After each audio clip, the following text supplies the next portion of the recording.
Obi-Wan Kenobi. Un nom qui résonne à travers les âges. Un nom chargé de gloire, de douleur, de combats perdus et d'espoir retrouvé.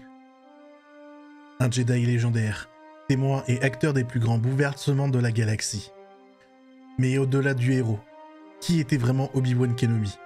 Pourquoi son parcours incarne-t-il à ce point l'essence même de la saga de Star Wars? Bonjour à tous et bienvenue dans cette vidéo. Aujourd'hui nous plongeons dans l'histoire complète de ce maître Jedi, de son enfance sur Sejun à son dernier souffle sur l'étoile de la mort. Un voyage entre lumière et ténèbres, entre devoir et sacrifice.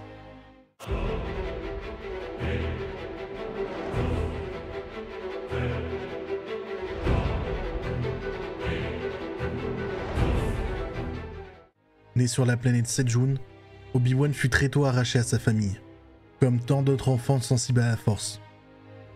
Peu d'informations nous parviennent sur Sejun, et la planète demeure largement mystérieuse dans les archives de l'ordre Jedi, ajoutant à l'aura d'énigme qui entoure la naissance d'Obi-Wan. Il ne peut pas se souvenir de ses parents, car sa vie n'appartiendrait plus qu'à l'ordre Jedi. Dès son plus jeune âge, Obi-Wan se fit remarquer par son sérieux, sa discipline, mais aussi par une certaine rigidité dans l'application des règles. C'est peut-être pour cela que le choix de son maître fut si particulier. Qui-Gon Jinn, un Jedi non conformiste, souvent en désaccord avec le Conseil. Leur relation fut marquée par des désaccords, mais aussi une profonde admiration. Obi-Wan, bien que respectueux des codes, se laissa influencer par la sagesse plus intuitive de Qui-Gon. Ce lien fut brisé brutalement sur Naboo, lorsque Qui-Gon fut tué par Dark Maul. Dans un duel devenu légendaire, Obi-Wan, porté par la rage et la douleur, vainquit le Sith. C'est la fin de son apprentissage et le début de son fardeau.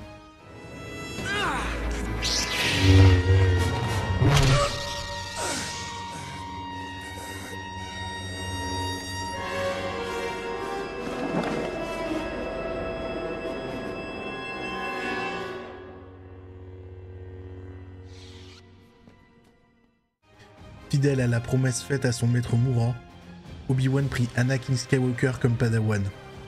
Contre l'avis du Conseil Jedi, Anakin, élu annoncé par la prophétie, étant puissant mais instable.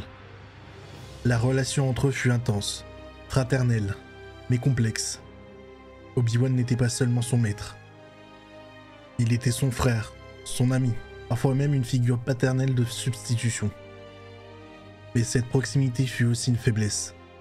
Anakin avait besoin d'un guide spirituel. Obi-Wan était un soldat.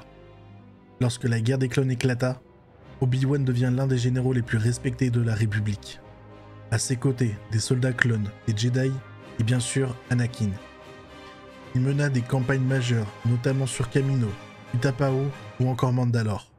Et cette guerre, soi-disant menée pour la paix, éloigna les Jedi de leur vocation. Ils devenirent des outils du Sénat, et sans le savoir, des pions dans le plan de Dark Sidious. Malgré tout, Obi-Wan resta fidèle à ses principes.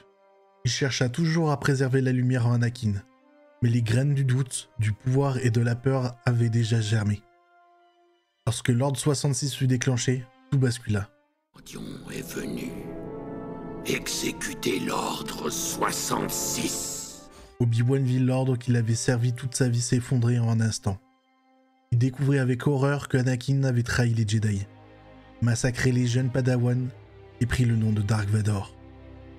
Le duel sur Mustafar fut l'un des plus tragiques de toute la saga. Deux frères, deux destins opposés, un combat sous les larmes et la lave. Obi-Wan remporta l'affrontement, et il ne triompha pas. Tu étais l'élu, c'était toi! La prophétie voulait que tu détruises les Sith, pas que tu deviennes comme eux! Tu devais amener l'équilibre dans la force, pas la condamner à la nuit! Ces mots résonnant encore comme un écho de désespoir. Obi-Wan laissa Anakin pour mort. Mais le mal était déjà fait. Brisé, traqué, Obi-Wan choisit l'exil. Sur Tatooine, il devient Ben Kenobi, un simple ermite dans les dunes. Mais son isolement n'était pas un abandon. Il veillait sur Luke, l'espoir secret de la galaxie. Pendant près de 20 ans, il se fit oublier. Il apprit à vivre dans l'ombre, à cacher sa douleur, mais jamais son devoir. Les inquisiteurs finirent par le retrouver, mettant en péril son anonymat. Mais même diminué, Obi-Wan se battait avec une détermination intacte. Il n'était plus le guerrier flamboyant de la République.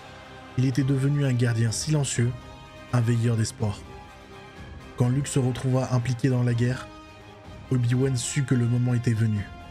Il lui parla de la Force, lui remit le sabre de son père, et l'accompagna jusqu'à l'étoile de la mort. C'est là qu'il croisera à nouveau le chemin de Vador. Mais cette fois, il ne se battit pas pour gagner. Si tu me terrasses, je deviendrai bien plus puissant que tu ne pourrais jamais l'imaginer. En se laissant tuer, Obi-Wan donna à Luke et à la rébellion une chance de fuir. Mais il ne disparut pas. Il devient un esprit de la Force, guidant Luke à distance, apparaissant sur Hoth, puis sur Dagobah, l'aidant à comprendre sa lignée et son destin. Obi-Wan Kenobi n'a jamais cherché la gloire. Il l'a vaincu pour servir, il est mort pour transmettre. Sans lui, il n'y aurait pas eu de Luke Skywalker, pas de rédemption, pas de victoire sur l'Empire. Son héritage n'est pas seulement dans la bataille qu'il a gagnée, mais dans la vie qu'il a changée. Dans son humilité, sa foi inébranlable et son ultime espoir en la lumière. Obi-Wan Kenobi fut plus qu'un Jedi.